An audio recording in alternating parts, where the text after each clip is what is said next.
আসসালামু আলাইকুম। চলে এলাম অনেকদিন পর নতুন একটা ভিডিও নিয়ে। যদিও ঠান্ডা লাগছে, আমার ভয়েস খুবই খারাপ।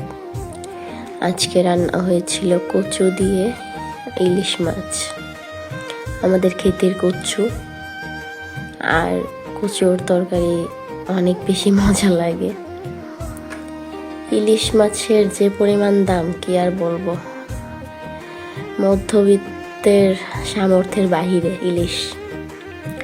তো লাইফে ফার্স্ট টাইম এইভাবে ইলিশ কাটা হয়েছে দেখে অনেক বেশি হাসতেছিলাম আর কি। যাই হোক, তারপরেও আমরা খেতে পারছি, আলহামদুলিল্লাহ, অনেক ভাগ্য। আর এখানে ছিল যে কচু শাক, আমাদের ক্ষেতেরই কচু শাক, ইলিশের কাটা দিয়ে মাথা দিয়ে কচু শাক রান্না করা হয়েছে। কচু শাকও অনেক বেশি মজা হয়েছিল। আর কচু শাকের মধ্যে কতটা ভিটামিন আছে আমরা সবাই অবশ্যই জানি। খুবই মজা হয়েছিল কচু শাক।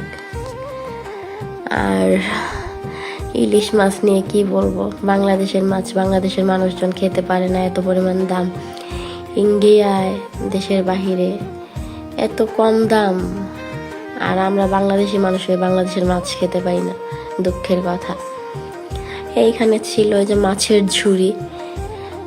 ঝুড়ি আমার কাছে অনেক বেশি মজা লাগে। বড় মাছের তরকারি এখন আমার খুব একটা বেশি পছন্দ না, ভালো লাগে না।